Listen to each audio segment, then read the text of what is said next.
Guys, as promised, here is one option for setting out your feature article. Now, I ripped this off Miss Evans and I will put her more extended version up on my Moodle later for you to look at, but this is just a brief overview.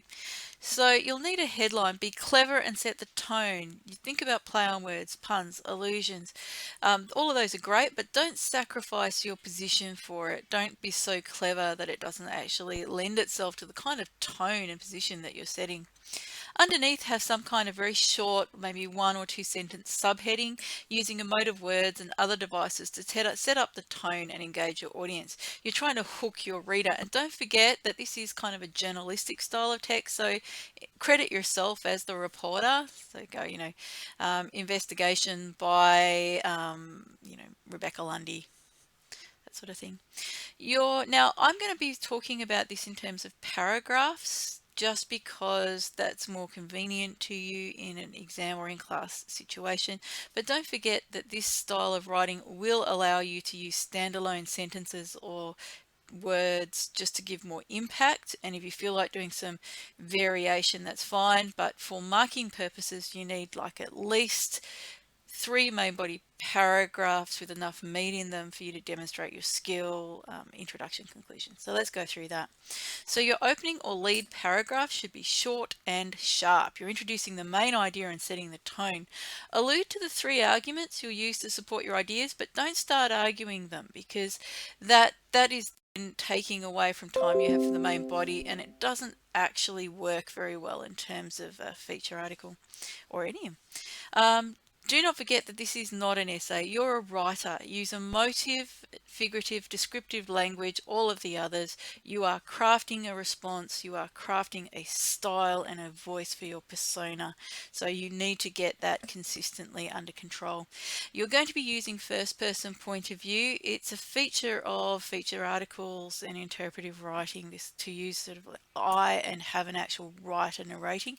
Doesn't mean you're going to use the word I all the time, but I should have a very clearly identifiable writer character. The next paragraph would be what you would normally think of as your main body paragraph.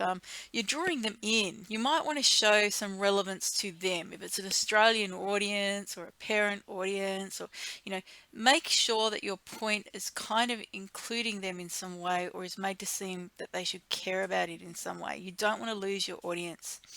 You're going to maintain the tone and voice that you're set, and your attitude to be really clear through your choice of language. And again, I'm going to keep warning you about this. It's not an essay. Use your writing skills, informative language, jargon, tricolor, and emotive language. Maintain your credibility by using statistics, case studies, etc. What you would normally think about as your second main body paragraph, you can go a little bit deeper here. You can get a little bit more challenging for them.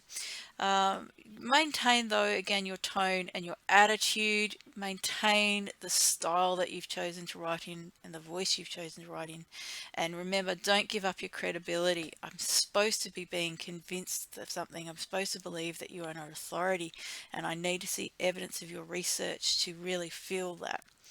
For your last idea, your third main body paragraph, if we would have talked about it before, you've got them at this stage, so you can push them a little bit if you want. You can bring up something that might be slightly unpalatable, or something that's against dominant values and attitudes and ideas, but be a bit careful. You don't want to lose them. You again, though, you're going to maintain your tone, you're going to maintain your voice, you're going to maintain your use of skills, you're going to be credible. You don't want to lose them at this point.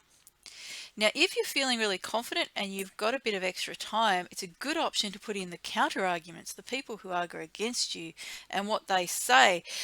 You've got to use it with care, because what you don't want to do is to say everything I've said before is not true. Instead, you want to say some people say this and they're wrong. Obviously not writing it like that.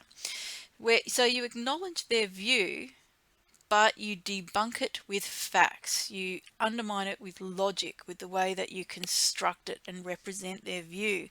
This actually makes you seem more credible, because it shows that you've gone through a self-reflective process to look at a wider view than just your own opinion to come to the conclusions that you do.